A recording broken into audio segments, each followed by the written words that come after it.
هذا القرآن يوحدنا لطريق الخير يوجهنا الله تعالى أنزله ورسول الله معلمنا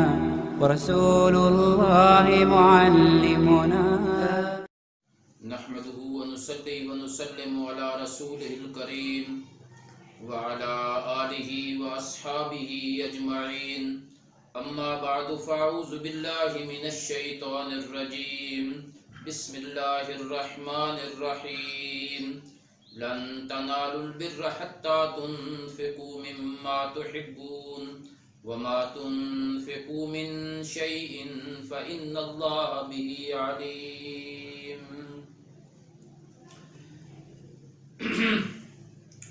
اللہ تبارک و تعالیٰ کے فضل و کرم اور اس کی رحمت سے آج ہم چوتھے پارے کا خلاصہ بیان کر رہے ہیں۔ میں اپنے تمام ناظرین سامعین سے گزارش کروں گا کہ وہ اس علمی اور معلوماتی پروگرام کو اور قرآنی مضامین کو دوسروں تک بھی پہنچانے کی کوشش کریں، اس کو شیئر کریں، دوسروں تک پہنچائیں تاکہ قرآن کی آواز زیادہ سے زیادہ لوگوں تک پہنچ جائے۔ چوتھے پارے کے شروع میں اللہ تبارک و تعالیٰ نے ایک قانون بیان فرمایا کہ جب تم اللہ کے راستے میں مال خرچ کرنے لگو تو اس بات کا دھیان کیا کرو کہ ایسی چیز اللہ کے راستے میں دو جس سے تم محبت کرتے ہو، یعنی عمدہ اور اچھی چیز، پھر انسان کو کامل نیکی حاصل ہوتی ہے۔ چونکہ اللہ کی رضا کے لیے دی جاتی ہے تو انسان جب اپنے لیے اچھی چیز کو پسند کرتا ہے تو اللہ کے لیے بھی کوئی چیز دی جائے تو وہ عمدہ اور اچھی چیز دی جائے، پیاری چیز دی جائے تاکہ اس کا اجر انسان کو اللہ آخرت میں عطا فرمائے۔ اور ویسے بھی جو بھی تم خرچ کرتے ہو اللہ ان کو جاننے والے ہیں۔ ایک بنی اسرائیل میں خاص طور پر یہودیوں میں ایک نظریہ تھا کہ وہ اونٹ کا گوشت نہیں استعمال کرتے تھے اور اس کی وجہ یہ بیان کرتے تھے کہ یہ ہمارے دین میں حرام ہے۔ تو اللہ تبارک و تعالیٰ نے اس کا جواب دیا کہ ہم نے اس گوشت کو حرام قرار نہیں دیا۔ یہ حضرت یعقوب کو ایک بیماری تھی جس کی وجہ سے انہوں نے اپنے اوپر اونٹ کا گوشت روک دیا تھا اور وہ اسے استعمال نہیں کرتے تھے، تو صرف اس وجہ سے وہ پرہیز کرتے تھے۔ تو لہٰذا یہ جو چیزوں کی حلت اور حرمت ہے یہ اللہ کے اختیار میں ہے، یہ کسی کے حرام کرنے سے حرام نہیں ہوتی، لہٰذا اونٹ کا گوشت کھاؤ اور اسے استعمال کرو۔ اسی رکوع میں آگے چل کے اللہ تبارک و تعالیٰ نے مسلمانوں کے قبلے کا ذکر کیا۔ عیسائیوں کو ایک اعتراض یہ بھی تھا کہ یہ نیا قبلہ کہاں سے آ گیا، قبلہ تو بیت المقدس ہے۔ اللہ نے فرمایا سب سے پہلا گھر جو لوگوں کی عبادت کے لیے مقرر کیا گیا وہ بیت اللہ ہے اور اس میں اللہ نے بڑی برکتیں رکھی ہیں، اور یہ مسلمانوں کے حج اور اس عبادت کا ایک مرکز ہے جہاں اللہ مسلمانوں کو جمع کرتے ہیں، لہٰذا بیت اللہ ہی قبلہ ہے اور اسی کی طرف منہ کر کے نماز پڑھنی ہے۔ اہل کتاب کو کہا گیا کہ اللہ کی آیتوں پر ایمان لاؤ اور لوگوں کو اللہ کے راستے سے نہ روکو، مسلمانوں کے درمیان تفریق نہ پیدا کرو اور مسلمانوں کو ایک دوسرے کے ساتھ مت لڑاؤ، اور مسلمانوں کو بھی کہا گیا کہ تم بھی اہل کتاب کی سازشوں سے اپنے آپ کو محفوظ رکھو۔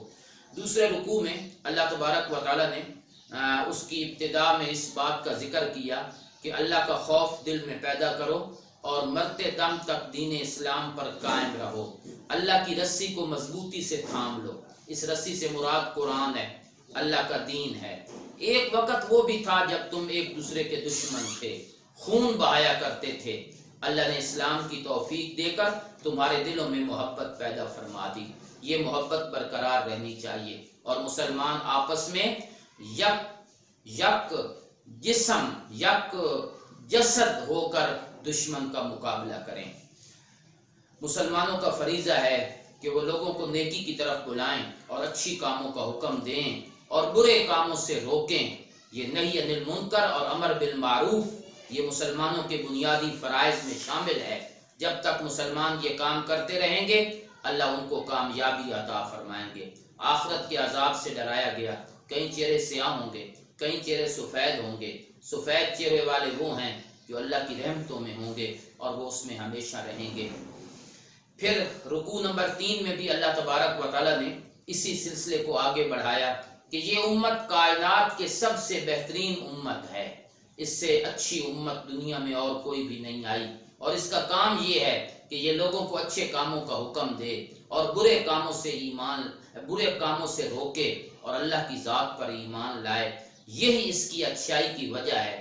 جب تک امر بالمعروف ہوتا رہے گا، نہی عن المنکر ہوتی رہے گی، اللہ مسلمانوں کو کامیابی عطا فرمائیں گے۔ اس کے بعد اللہ نے اہل کتاب کو دعوت ایمان دی کہ اہل کتاب ایمان لاؤ، یہ بات تمہارے حق میں بہتر ہے اور مسلمانوں کے ساتھ مقابلہ کرنے سے باز آ جاؤ۔ دیکھتے نہیں ہو کہ ہم نے تمہارے اوپر ذلت اور رسوائی مقرر کر دی ہے، تم دنیا میں جہاں بھی رہو گے ذلت کے ساتھ زندگی بسر کرو گے۔ اس ذلت سے بچنا چاہتے ہو تو اسلام کے دامن میں آ جاؤ۔ لیکن سارے اہل کتاب بھی یکساں نہیں ہیں، کچھ وہ ہیں جو اللہ پر ایمان لاتے ہیں، اللہ کی آیتوں کو پڑھتے ہیں اور قرآنی تعلیمات پہ عمل کرتے ہیں، جیسے عبداللہ ابن سلام ہیں، اسی طریقہ سے نجاشی ہیں جن کو اللہ نے اسلام کی توفیق عطا فرمائی۔ اس رکوع کے آگے جا کے اللہ تبارک و تعالیٰ نے فرمایا ان الذین کفروا لن تغنی عنہم اموالہم، کافر یہ نہ سمجھیں کہ ہمارے پاس مال دولت پیسہ ہے، یہ ان کے کام نہیں آ سکتے، اور آخرت میں یہ لوگ خسارے میں ہیں۔ جو لوگ ایمان کے بغیر مال خرچ کرتے ہیں اور ان کے دلوں میں ایمان کی دولت نہیں ہوتی تو ان کی مثال ایسے ہے جیسا کہ ایک تیز ہوا اور اس میں آندھی اور اس میں اس کے اندر بجلی اور وہ کسی قوم کی کھیتی پر پہنچ جائے تو اس کھیتی کو برباد کر کے رکھ دیتی ہے۔ ایسے ہی کفر ایک ایسی چیز ہے کہ جو انسان کے اچھے اعمال کو برباد کر دیتی ہے، ختم کر دیتا ہے اور انسان کو خسارے اور نقصان میں لے جاتا ہے۔ اسی لیے پھر اگلے رکوع میں اللہ تبارک و تعالیٰ نے مسلمانوں کو خطاب کیا کہ ان کو دوست نہ بناؤ، یہ دوستی کے قابل نہیں ہیں، یہ اس لائق نہیں ہے کہ ان سے دوستی رکھی جائے، اس لیے کہ اہل کتاب کا مذہب اور ہے، تمہارا مذہب اور ہے، تم ان سے پیار کرتے ہو اور وہ تمہارے دشمنی میں سرگرم ہیں، لہٰذا ان کے راستے الگ ہیں، لہٰذا ان کو دوست نہ بناؤ۔ دوستی اور دلی تعلق یہ ایمان والوں کے ساتھ ہونا چاہیے۔ رکوع نمبر 4 میں اللہ تبارک و تعالیٰ نے غزوہ بدر کا ذکر فرمایا کہ میرے پیغمبر، شروع میں غزوہ احد کا ذکر ہوا کہ جب آپ اپنے گھر سے باہر تشریف لائے اور مسلمانوں کو آپ وہ جگہ بتا رہے تھے جہاں پر مسلمانوں کو بیٹھ کر لڑنا تھا، لیکن اللہ تبارک و تعالیٰ نے اس مقام پر جو بدر کی لڑائی ہوئی اس میں اللہ نے تمہاری مدد کی اور تم بہت کمزور تھے اور تم بالکل بے سر و سامان تھے۔ اللہ نے آسمان سے فرشتے اتارے اور اللہ نے 3000 فرشتے اتار کر تمہاری مدد کی، اور اللہ نے یہ بھی فرمایا کہ اگر تم ثابت قدم رہو گے اور اللہ سے ڈرتے رہو گے تو اللہ اور فرشتے بھیجیں گے، 5000 فرشتے اللہ آسمان سے نازل کریں گے۔ کہیں ذکر 5000 کا ہے، کہیں 3000 کا ہے، تو یہ کہیں 1000 کا ہے۔ تو یہ اللہ کا وعدہ تھا کہ اگر دشمن جتنی تعداد میں آتے رہیں گے ہم فرشتوں کی تعداد بڑھاتے چلے جائیں گے۔ یہ جو فرشتوں کا اتارنا ہے یہ محض تمہیں خوشخبری اور تمہارے دلوں کو مطمئن کرنے کے لیے ہے، ورنہ مدد تو صرف اللہ ہی کی طرف سے ہوتی ہے اور اللہ ہی مسلمانوں کی مدد کرتے ہیں، وہ بغیر فرشتوں کے بھی مدد فرما دیا کرتے ہیں۔ رکوع نمبر 5 میں اللہ تبارک و تعالیٰ نے اس بات کا ذکر کیا کہ سود مت کھاؤ، سود یہ حرام ہے، اور جب حرام کا لقمہ پیٹ میں جاتا ہے تو انسان کی ساری عبادات جو ہیں وہ ضائع ہو جاتی ہیں۔ نیکی کی طرف آگے بڑھو، جنت کی طرف، جس جنت کی چوڑائی آسمان و زمین کے برابر ہے۔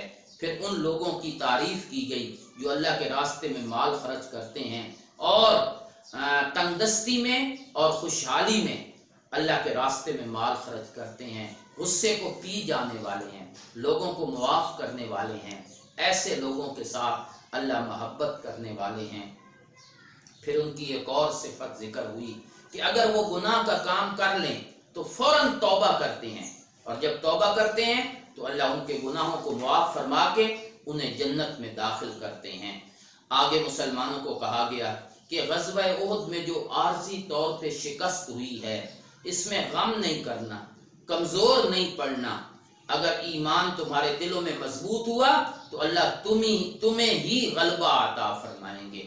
پھر اللہ نے تسلی دیتے ہوئے فرمایا کیا ہوا کہ غزوہ احد میں شکست ہو گئی؟ تمہارے دشمن، ان کو بھی تو بدر میں شکست ہوئی تھی۔ تو یہ دن تو تبدیل ہوتے رہتے ہیں، کبھی ایک غالب کبھی دوسرا غالب۔ اور پھر اللہ غزوہ احد میں تمہارے لیے اللہ نے ایک اور چیز بھی پیدا کی ہے کہ کچھ لوگوں کو اللہ شہادت کا مقام عطا کرنا چاہتے تھے اور کچھ کو اللہ دیکھنا چاہتے تھے۔ دیکھنے سے مراد ہے ظاہر کرنا، کہ اللہ دنیا میں یہ دکھانا چاہتے تھے کہ کون سچا مومن ہے اور کون ہے جو ایمان سے ہٹ کر زندگی بسر کرتا ہے۔ یہ آزمائشیں اس لیے آتی ہیں کہ کھرے اور کھوٹے کی پہچان کروا دی جائے۔ رکوع نمبر 6 میں اللہ تبارک و تعالی نے غزوہ احد کے ایک واقعہ کی طرف اشارہ کیا کہ جب نبی کریم صلی اللہ علیہ وسلم اس غزوے میں عارضی طور پہ کچھ دیر کے لیے لوگوں کی نظروں سے اوجھل ہو گئے، آپ زمین کے اندر ایک گڑھا تھا، اس میں آپ تشریف لے گئے تو نظریں نبی علیہ السلام سے ہٹ گئیں، تو شیطان نے یہ مشہور کر دیا کہ ان محمدن قد قتل، محمد شہید ہو گئے ہیں۔ اللہ تبارک مسلمانوں کے حوصلے پست ہو گئے اور مسلمان جو ہے وہ انہوں نے تلواریں رکھنی شروع کر دی۔ تو اس کے بعد اللہ نے پھر میرے پیارے پیغمبر باہر تشریف لائے، مسلمان خوش ہوئے۔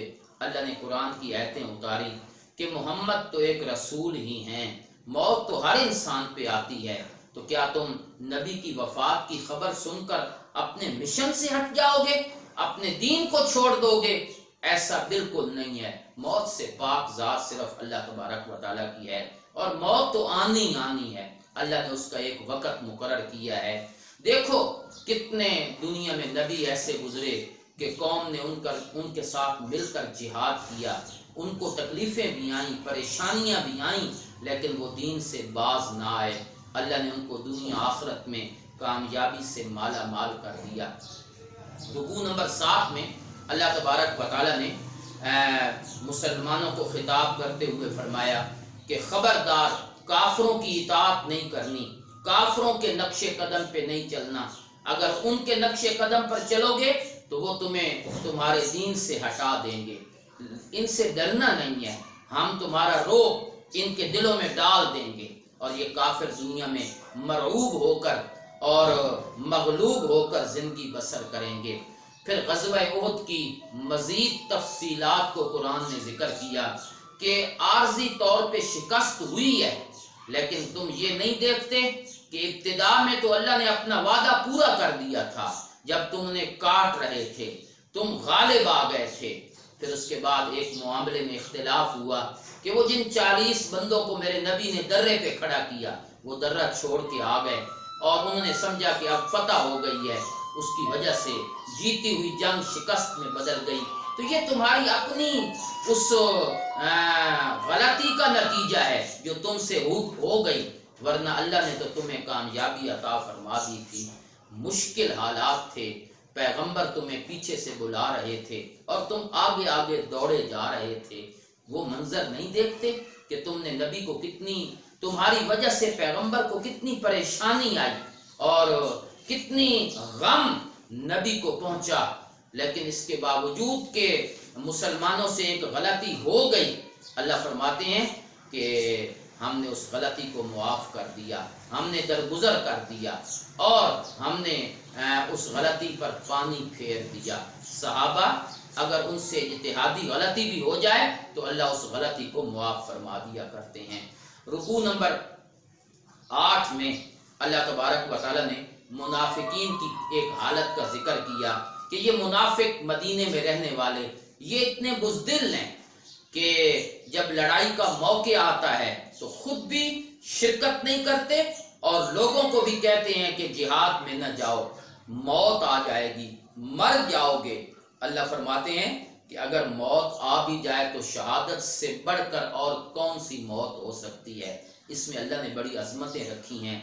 پھر اللہ نے اپنے پیارے پیغمبر کی ایک صفت کا ذکر کیا کہ میرے پیغمبر ہم نے آپ کے دل میں نرمی رکھ دی ہے، اگر آپ سخت دل ہوتے اور آپ ایسا رویہ رکھتے تو لوگ آپ سے دور ہو جاتے، لہٰذا جن صحابہ سے غلطی ہوئی اور وہ درہ چھوڑ کے آ گئے فاعف عنہم، آپ انہیں معاف کر دیں اور ان کے لیے مغفرت کی دعا مانگیں اور ان کو معاملات میں مشورے کے لیے ساتھ بٹھائیں۔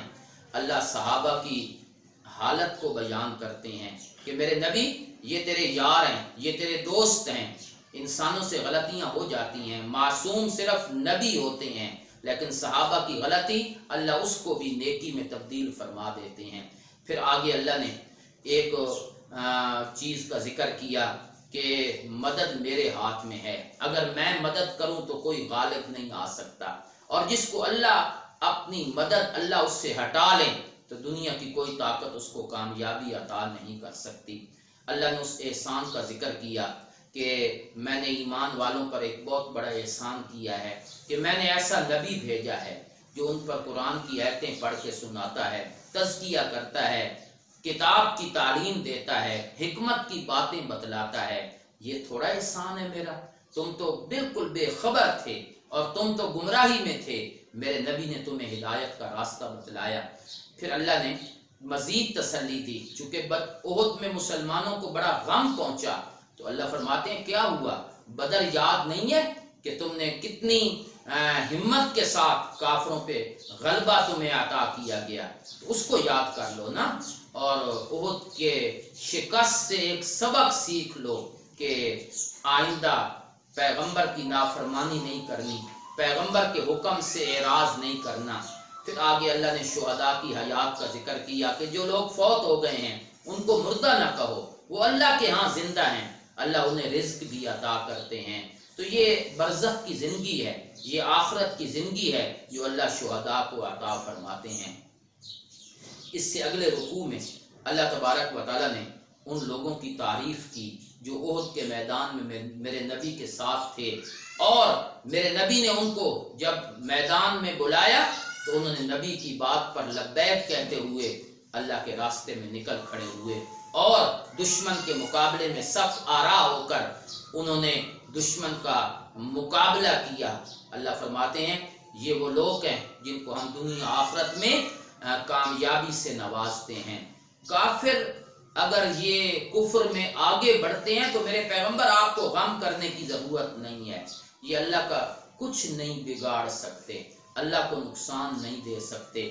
یہ کافروں کو دنیا میں ہم مہلت دیتے ہیں تاکہ وہ اس مہلت سے فائدہ اٹھائیں، ہو سکتا ہے یہ مومن بن جائیں، لیکن جب ایمان ان کے دل میں نہیں آتا تو اللہ تبارک و تعالیٰ ان کو نیست و نابود فرما دیتے ہیں۔ رکوع نمبر 10 کی ابتدا میں اللہ نے یہودیوں کی ایک بات کو نقل کیا کہ جب میرے نبی نے جہاد کے لیے چندہ مانگا تو کہنے لگے کہ اللہ بھی اب چندے کا محتاج ہو گیا ہے، اس کا مطلب ہے ہم غنی ہیں اور اللہ جو ہے وہ فقیر ہیں۔ تو اللہ کی طرف فقیری کی نسبت کرتے ہوئے انہوں نے رب کی ذات میں ایک بہت بڑا گستاخی والا جملہ کہا۔ اللہ فرماتے ہیں ہمارے پاس آنا ہے، ہم ان کی باتوں کو دیکھ رہے ہیں، سن رہے ہیں، اور جب ہمارے پاس آئیں گے تو ہم ان کو اپنے عذاب میں گرفت میں لے کر جہنم کا ایندھن بنا دیں گے۔ تو یہ لوگ جو یہودی ہیں، اہل کتاب ہیں، یہ مسلمانوں کے دوست نہیں ہو سکتے، یہ مسلمانوں کے یار نہیں ہو سکتے۔ باقی جو تکلیفیں آتی ہیں یہ آزمائش کے لیے آتی ہیں، اور آزمائشوں میں اللہ اہل ایمان کو کندن بنا کر اور اس بھٹی سے گزار کے اللہ انہیں کامیابی عطا فرماتے ہیں۔ رکوع نمبر 11 میں اللہ نے اپنی قدرت کے اور اپنے وحدانیت کے دلائل ذکر کیے کہ زمین و آسمان کا مختلف ہونا، زمین و آسمان کی پیدائش، رات اور دن کا مختلف ہونا، یہ میری قدرت کی نشانیاں ہیں، یہ میری توحید کی نشانیاں ہیں۔ اور فائدہ عقل مند لوگوں کو حاصل ہوتا ہے۔ عقل مند لوگوں کی صفات کا ذکر ہوا کہ جو کھڑے بیٹھے پہلو کے بل اللہ کو یاد کرتے ہیں اور زمین و آسمان کی چیزوں میں غور و فکر کرتے رہتے ہیں اور زبان سے کہتے ہیں کہ رب تو نے ان کو بے فائدہ نہیں بنایا، بلا مقصد نہیں بنایا، اور وہ یہ کہتے ہیں کہ یا اللہ ایک بلانے والے نے ہمیں ایمان کی طرف بلایا، ہم ایمان لائے، یا اللہ ہمارے گناہوں کو معاف فرما دے۔ اللہ نے ان کی بات کو سن لیا اور اللہ نے فرمایا کہ مرد عورت کوئی بھی جو نیکی کا عمل کرے گا ہم ان کو دنیا آخرت میں کامیابی عطا فرمائیں گے، آخرت میں باغات میں داخل کریں گے، اور جنت کی نعمتیں ہم نے ان لوگوں کے لیے تیار کر رکھی ہیں۔ سورت کے بالکل آخر میں اللہ تبارک و تعالی نے مسلمانوں کو خطاب کرتے ہوئے فرمایا کہ صبر کرو، اسبرو وصابرو، صبر کی تلقین کرو، ورابطو، آپس کے تعلقات مضبوط رکھو، اللہ سے ڈرو تاکہ تم کامیابی حاصل کرو۔ اس کے بعد سورہ نساء ہے۔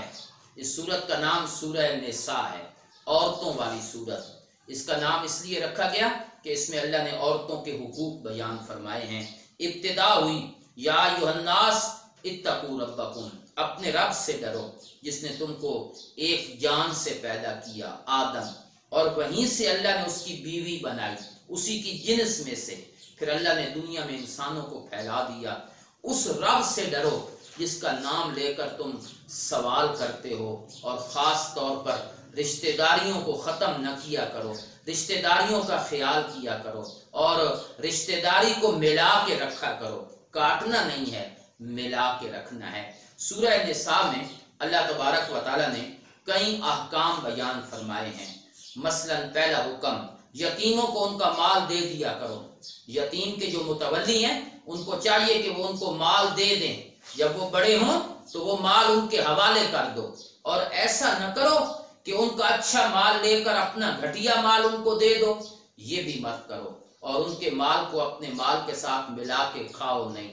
انصاف کا معاملہ کرو، یتیم بچیوں کے بارے میں انصاف کیا کرو، اور اگر تمہیں انصاف کے بارے میں خطرہ ہو کہ تم یتیم بچیوں سے انصاف نہیں کر سکو گے تو پھر اور عورتوں سے شادی کر لو۔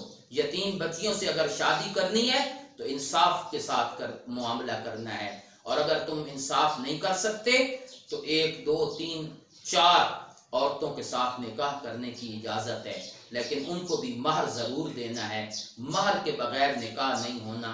اور جو کمزور اور سفی قسم کے بچے ہیں، جو چھوٹی عمر کے ہیں، ان کا مال اگر تمہارے ہاتھ میں ہے تو پھر اس مال کو ان کے حوالے کرو، اس مال میں ان کو کھلاؤ، کپڑے پہناؤ، اور اس مال کے اگر تم نگران ہو تو پھر وہ مال صحیح طریقے سے خرچ کرو۔ یتیموں کو بھی ان کا مال بالغ ہونے کے بعد ان کے حوالے کر دو۔ جب وہ بڑے ہو جائیں اور ان میں سمجھداری پیدا ہو جائے تو پھر ان کا مال ان کو دے دیا کرو، خود ہڑپ نہ کیا کرو، نہ کھایا کرو یتیم کا مال، اس لیے کہ یتیم کا مال کھانا یہ انتہائی جرم کی بات ہے۔ وراثت کا ایک مسئلہ ذکر ہوا کہ مردوں کو حصہ ملتا ہے جو ماں باپ اور رشتہ دار چھوڑ جاتے ہیں، عورتوں کو بھی حصہ ملتا ہے جو ماں باپ اور رشتہ دار چھوڑ جاتے ہیں۔ عرب کا ایک دستور تھا کہ وہ عورتوں کو حصہ نہیں دیتے تھے۔ اللہ نے فرمایا مرد بھی عورتیں بھی دونوں وراثت میں شریک ہیں، اگرچہ مردوں کا حصہ زیادہ ہے اور عورتوں کا حصہ کم ہے، لیکن وراثت کے اندر وہ مردوں کی طرح ان کو بھی وراثت ملے گی۔ پھر اللہ نے رکوع ختم کیا تو پھر فرمایا کہ یتیموں کا مال نہیں کھانا۔ جو لوگ یتیم کا مال ظلم اور زیادتی کے ساتھ کھاتے ہیں وہ اپنے پیٹ میں جہنم کی آگ کو بھر رہے ہیں۔ رکوع نمبر 15 میں اللہ تبارک و تعالیٰ نے، رکوع نمبر 14 میں اللہ تبارک و تعالیٰ نے وراثت کے احکام ذکر فرمائے کہ وارثوں میں کس کس کا کتنا حصہ ہے۔ اولاد کے حصے بھی مقرر کر دیے، بیٹے کو دگنا، بچی کو ایک حصہ، اور اس کا 2 حصے بیٹوں کو ملیں گے۔ اگر عورتیں 2 سے زائد ہیں تو پھر ان کو پورے مال کا 1/3 ملے گا۔ اگر بچے نہ ہوں، بیٹا نہ ہو، تو پھر بچیوں کو وراثت میں حصہ ملے گا، اور اگر ایک ہی بچی ہو تو اس کو آدھا حصہ ملے گا۔ پھر ماں باپ کے حصے مقرر کیے گئے کہ ماں باپ کو 6واں حصہ ملے گا جو اولاد چھوڑ کے جاتی ہے۔ اگر اولاد ہو، اس میت کی اولاد ہو، تو ماں باپ کو 6واں حصہ ملے گا، اور اگر میت کی اولاد نہ ہو اور صرف ماں باپ وارث ہوں تو ماں کو 3واں حصہ اور باقی سارا حصہ باپ کو ملے گا۔ اور بہنوں کے، اور آگے اللہ نے ماں کا حصہ مقرر کیا۔ پھر آگے اللہ نے میاں بیوی کے جو حصے ہیں ان کا ذکر کیا کہ اگر خامن فوت ہو جائے اور اس کی اولاد نہ ہو تو بیوی کو آدھا حصہ ملے گا، اور اگر اولاد ہو تو بیوی کو 4واں حصہ ملے گا، اور یہ سب کچھ وصیت کے بعد ہوگا اور قرض کے بعد ہوگا۔ جو وہ میت کے اوپر قرض ہے وہ پہلے پورا کیا جائے گا، اور اس کے بعد وراثت میں حصہ تقسیم کیا جائے گا۔ اور اگر خامن فوت ہو جائے اور اولاد نہ ہو تو پھر عورت کو 4واں حصہ ملے گا، اور اگر اولاد ہو تو عورت کو 8واں حصہ ملے گا۔ یہ وراثت کے بڑے تفصیلی احکام ہیں جو فقہ کی کتابوں میں موجود ہیں۔ اللہ تبارک و تعالیٰ نے ان میں سے کچھ احکام کو یہاں ذکر فرمایا ہے۔ آخری رکوع میں اللہ تبارک و تعالیٰ نے فرمایا کہ عورتیں اگر ان سے کوئی غلط کام ہو جائے، مثلا بدکاری، تو پھر 4 گواہ ہونے چاہیے۔ اگر وہ گواہی دے دیں تو ان کو گھروں میں بند کر دو۔ یہ پہلا حکم ہے، جب تک کہ اللہ دوسرا حکم نازل نہ کریں۔ چنانچہ بعد میں حکم آ گیا کہ جب زنا ثابت ہو جائے 4 گواہوں کے ساتھ تو پھر ان عورتوں کو حد لگانی ہے، مردوں کو بھی عورتوں کو بھی حد لگانی ہے۔ باقی توبہ ایک ایسی چیز ہے جو گناہوں کو معاف کر دیتی ہے۔ توبہ اسی کی قبول ہوتی ہے جو صدق کے دل سے توبہ کرتا ہے، جو ندامت اور شرمندگی کا اظہار کرتا ہے، اللہ اس کی توبہ قبول فرماتے ہیں۔ جاہلیت میں ایک طریقہ تھا کہ جب کوئی بندہ فوت ہو جاتا اور اس کی بیوی، اس کی زوجہ اس پر میت کے ورثاء قبضہ کر لیتے، نہ اس کو نکاح کرنے دیتے اور نہ خود بساتے۔ اللہ نے اس کا ذکر کیا ہے کہ وراثت میں مال ملتا ہے، عورتیں نہیں ملتی۔ عورتیں جب عدت مکمل ہو جائے جہاں چاہیں نکاح کریں، ان پر زبردستی نہیں کرنا اور انہیں نکاح سے روکنا نہیں ہے۔ اس کے بعد ایک اور حکم بیان ہوا کہ اے لوگو، اگر تم دوسری شادی کرنا چاہتے ہو اور پہلی بیوی کو طلاق دینا چاہتے ہو تو پھر اگر تم نے ان کو مال دے رکھا ہے مہر کے طور پر، وہ مال واپس نہیں لینا۔ وہ مہر انہی کا ہے اور وہ مہر کی مالک ہیں، تمہیں یہ حق نہیں ہے کہ تم اس مہر کو وصول کرو۔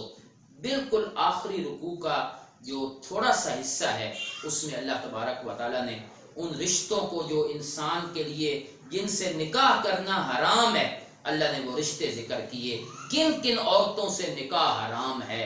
ایک تو تمہاری باپ کی منکوحہ یعنی سوتیلی ماں، ان سے نکاح نہیں کرنا۔ پھر مائیں، بیٹیاں، بہنیں، پھوپھیاں، خالائیں، بھانجی، بھتیجی، وہ مائیں جو تمہیں دودھ پلاتی ہیں، اور تمہاری رضائی بہنیں، تمہاری بیوی کی مائیں یعنی ساس، اور وہ بچیاں جو عورت پہلے سے اپنے ساتھ لاتی ہے پہلے نکاح سے، وہ بچیاں بھی حرام ہیں۔ اور تمہارے بیٹوں کی بیویاں یعنی بہو، وہ بھی تم پر حرام کر دی گئی ہے، بہو کے ساتھ بھی نکاح نہیں ہو سکتا، اور 2 بہنوں کو نکاح میں اکٹھا بھی نہیں کیا جا سکتا۔ ایک بہن سے نکاح ہے تو اس کی موجودگی میں دوسری کے ساتھ نکاح نہیں ہو سکتا۔ ہاں، بہن کو طلاق دے دے یا فوت ہو جائے پھر بہن سے نکاح کیا جا سکتا ہے۔ یہ رشتے ہیں جس کی حرمت اللہ نے بیان کی ہے۔ کچھ رشتے آگے ہیں جو 5ویں پارے میں شروع ہوں گے، انشاءاللہ اس کا درس کل بیان کریں گے۔ اللہ ہمیں قرآنی تعلیمات پہ عمل کرنے کی توفیق عطا فرمائیں۔ وما علینا الا البلاغ المبین۔